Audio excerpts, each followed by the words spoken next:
I can imagine a situation, though, in which the ruling elite of a country is receiving gratuities on the side that inure to the benefit of the strongman leader and not to the populace of the country. Does that sort of corruption and bribery go on with regard to the Belt and Road? Absolutely, Chairman. I see this, and I don't mind calling them out, but Captain Traore and Burkina Faso, as they know that both, whether it's their gold reserves, that is all those proceeds are just in exchange to protect the junta regime.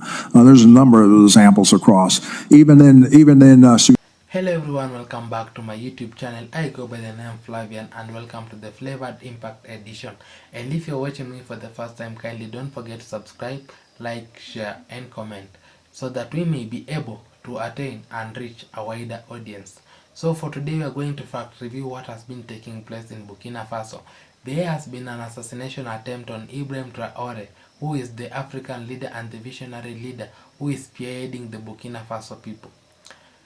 The US general by the name Michael Langley has accused Ibrahim Traore during the Senate session that Ibrahim Traore is exploiting and using the Burkina Faso's resources rather than the Burkina Faso's goal on his personal gain or on his personal protection.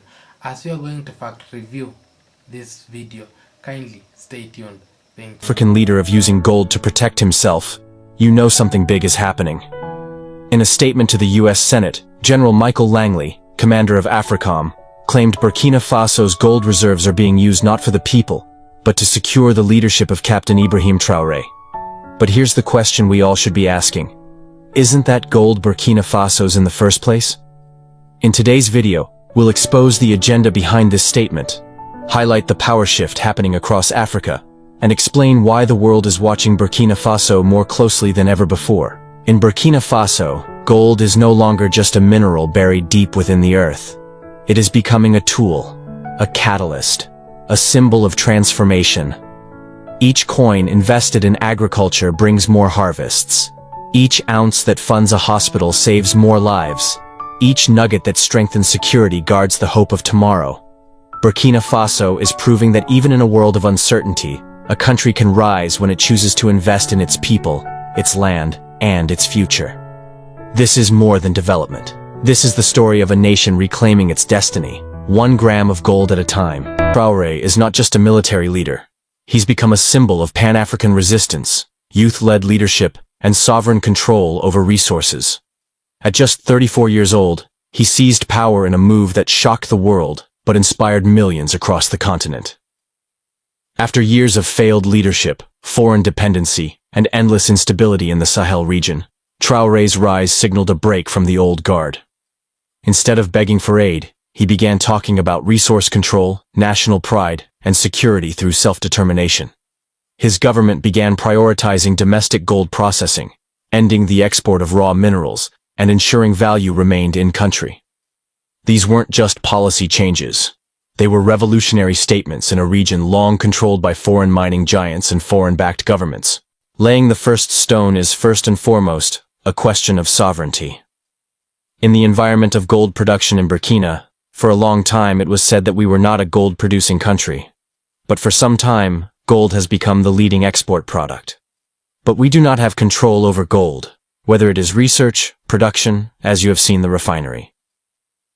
We asked ourselves lots of questions, and today we decided to put a whole chain together. You follow with fishing that we want to exploit the gold ourselves. And today we are laying the first stone of the refinery. It will no longer be a question of us taking our gold outside to be refined. We refine it on site, we know what the real content of the raw gold that comes out is. That is very important. And also it is necessary that through SONASP, we are in the process of inviting local gold miners to bring the gold back inside, because SONASP is the structure which will buy back the gold, and that we can refine here. A lot of gold leaves Burkina fraudulently, and which also contributes to fueling terrorism. So we invite gold miners, whether collectors or others, to bring the gold back to the central portion, and at the same time also invite SONASP to increase the number of counters to be able to collect the gold. And in addition to this refinery, I hope that in the coming days, we have another bigger project that is underway, and that is waste treatment. A factory which was designed by Burkinabe engineers, which is currently in the test phase, and we hope that in the following hours, they will tell us that the test is conclusive, and that therefore makes a complete chain to be able to valorize our gold. Burkina Faso may be landlocked, but it is rich in what the world wants, gold. The country is one of the top producers in Africa, with reserves worth billions. For decades, these riches flowed out of the country in raw form, enriching corporations in Canada, France, and beyond. The people remained poor. Infrastructure collapsed. Security became a nightmare. So when a leader says, "Enough. We will process our minerals here. We will use our gold to defend ourselves," it sends shockwaves through the corridors of foreign power. And let's be clear, Burkina Faso's move is more than economic policy. It's a direct challenge to the status quo of foreign exploitation dressed as development.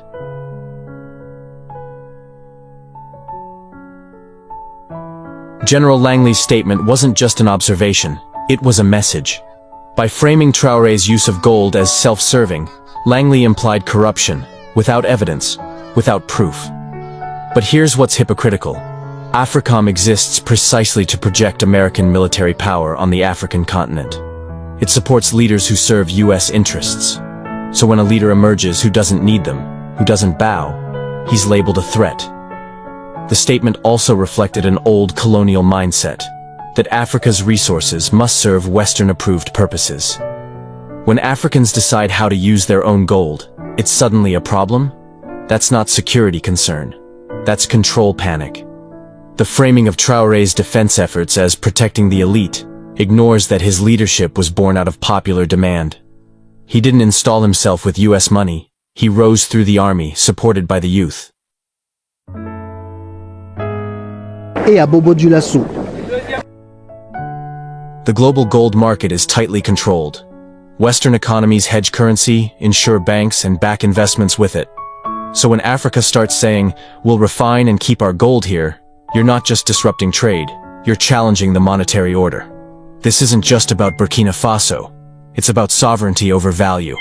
If African nations begin using gold to back currencies, fund security independently, or resist IMF dependency, the financial ripple effect will be global. That's what they fear. When Western governments lose control over how and where African gold flows, they lose a tool of leverage. This fear manifests as diplomatic pressure, economic threats, and yes, military rhetoric like Langley's. Resource nationalism isn't a dirty word, it's a right. Every country has the right to control what lies beneath its soil. But when African leaders attempt it, they're called dictators, nationalists, or threats. It's the oldest game in the book, and it's one of the main reasons leaders like Patrice Lumumba, Muammar Gaddafi, and Thomas Sankara were eliminated or overthrown. Traore's crime is not tyranny, it's independence. He is defying a decades-long tradition where African wealth props up foreign economies. By rejecting that model, he invites both admiration from Pan-Africanists and opposition from international stakeholders. You can't talk about Captain Ibrahim Traore without mentioning Thomas Sankara, the revolutionary leader who once renamed Upper Volta to Burkina Faso, meaning land of upright people. Sankara also pushed for local control of resources, rejected IMF loans, and cut the salaries of top officials, including his own. His vision was of a self-sufficient Africa, proud, independent, and united. But in 1987, that vision was cut short. Sankara was assassinated in a coup many believe had foreign fingerprints. Today, Traore is walking a similar path, and the global reaction is chillingly familiar. When a young African leader dares to prioritize his people and control national wealth, the old powers start circling again. Western narratives about Africa haven't changed. The media constantly portrays independent African leaders as strong men, dictators, or military juntas, while ignoring the will of the people behind them. Captain Traore's rise wasn't some self-serving power grab. It came from a failing system, supported by the youth and the people who were tired of foreign-dominated leadership. But the moment African leaders reject foreign control, the media switches gears. They're corrupt. They're militarizing. They're authoritarian. It's propaganda. And it's not new. The same was said of Kwame Nkrumah, Gaddafi, and even Nelson Mandela at one point. What matters is not how the world sees them, but how Africa remembers and supports them. Burkina Faso is not alone. The Sahel region is undergoing a political transformation. Mali, Niger, and Guinea have also taken bold steps toward reclaiming national sovereignty, cutting ties with foreign forces and pushing for local control. ECOWAS, once seen as a tool for regional unity, is now criticized for acting under Western influence, often pressuring these sovereign nations to conform. But the people are speaking louder than any diplomatic threat. In rallies and social media across West Africa, you'll hear the same thing. We support our leaders. We don't want foreign troops. We want control over our land, our gold, our future. The spirit of Pan-African resistance is alive. And it's not just political. It's cultural, it's generational, and it's unstoppable. Captain Traore's decision to process gold in-country and remove foreign control sends a dangerous message. Dangerous for those who have benefited from Africa's disunity for decades. If Burkina Faso succeeds in keeping wealth within its borders, investing in infrastructure, education, and local defense, it becomes a model that others will follow. A threat to the colonial economic template that says, Africa can have raw materials, but not value-added wealth. That's why AFRICOM is speaking up. That's why the media is shifting the narrative. Because they know, if this new African consciousness spreads, their influence in Africa will fade. For good. Burkina Faso's stand is not just for Burkina Faso. It's for every African country struggling with resource exploitation, foreign intervention, and systemic poverty. The message is clear. We don't need to beg. We need to believe. If one country can control its gold, another can control its oil. If one country can defend its leader from external threats, another can protect its sovereignty. This isn't about war. It's about wisdom. About reclaiming the narrative and deciding as a continent that enough is enough.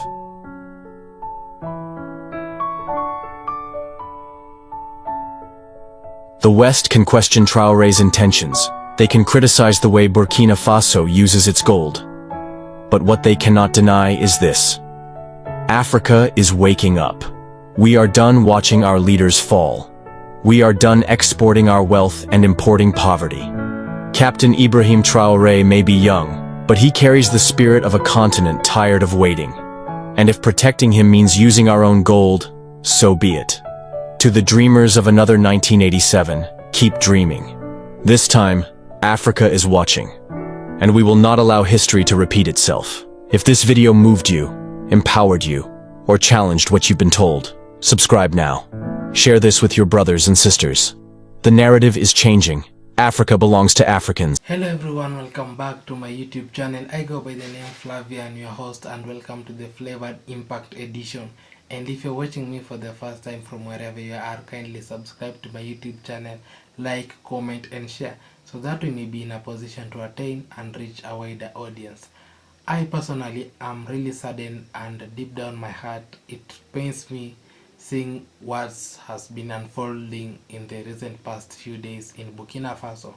There has been an assassination attempt on Ibrahim Traore, who is a young visionary African leader who has been spearheading the Burkina Faso and the Burkina people. And what I've come to realize, especially after the Senate session where he was being falsely accused by the US general by the name Michael Langley, that Ibrahim Traore is in a position whereby he is exploiting and using the Burkina Faso's resources on his personal gain. and that to me is a big no, whereby when you rate and rather when you rank Ibrahim Traore with other African leaders, you can see that there is a very big difference with him. Ibrahim Traore is not a lavish kind of a leader. He is a soldier who knows the warfare, and he has been in a position to understand what it means that to be or rather to fight for your own country. When he is being accused of exploiting and using gold for his personal protection, this rings a bell about that since we Africans, when we attained independence, there's what we call a modern colonization, whereby we are still living under, or rather the third world countries believe that we still owe them a mandate to their rule and their superiority. And this is a wake-up call to all the Caribbean leaders, all the African leaders, that we need to stand firm and support our own. We need to stand firm and support our mother nation, whereby you find that there has been an exploitation of our resources ever since we attained independence. And when African leaders stand up, like the recent Kaguta Museveni stood up and said that there's no raw materials that's going to be exported out of Uganda without processing from the source. Same to Ibrahim Traore. Ibrahim Traore has stood up and is firm on what he's saying, that the gold that is being mined in Burkina, it should be refined there, so that we may be able to account for every little detail and of our resources. You find that most of our African nations are really fighting poverty. We have poor infrastructure, poor medical facilities, and even poor education. And there are some people who take advantage of that. They come exploit our resources, they take our raw materials to their country, and they enrich themselves, whereby you find that when they take our raw materials, for example they go and refine in their own countries, you find that they are the ones who are benefiting from our own minerals, yet you find our local miners, our local citizens are really suffering. We have poor infrastructure, poor health, and poor facilities in terms of urbanization, civilization, and industrialization. And when we stand and be accountable of what's ours, it will help us grow, expand, and we will be able to live and be like these developing countries. So it pains the world, the Western countries and the European countries, seeing that African leaders are trying to come out of the what we call the modern colonization. And we really urge our African leaders to stand up and come out with high rules of protecting each and every, like our African need to account on everything that's happening in our state. So over the past few years since the administration of Trump took office, you find that we had deportation of our African brothers from abroad, and this is something that is paining when you see that our brothers are going abroad to look for better or rather greener pastures, looking for jobs, better education, better health facilities. Yet in our own, we are the source of the raw materials, yet we are being exploited. They take our materials outside and we still remain in abject poverty. So I will kindly wish to urge our brothers and sisters from the Caribbean and African at large, let's stand united, let's support and pray for our leaders, so that we may be able to come out of what we call the black tax. This is whereby we are being exploited on what is our own. Since we have the raw materials, we are the ones to decide what we are going to do with it. If you are going to have allies with the third world countries or other nations, It's upon us to decide. But if we find and have value of what is ours and use it for the personal gain of our own people, nobody should come, or nobody has the law or the authority to come and tell us what to do. So thank you guys for your time. Thank you for your support. Thank you for your love. I wouldn't have made it this far without you. Kindly subscribe to my YouTube channel so that we may be able to attain and be able to reach a wider audience. May God bless you. May God bless you abundantly as we will be praying for our nation, praying for our African leaders, so that we may be able to see the promised future. Thank you, and have a blessed time.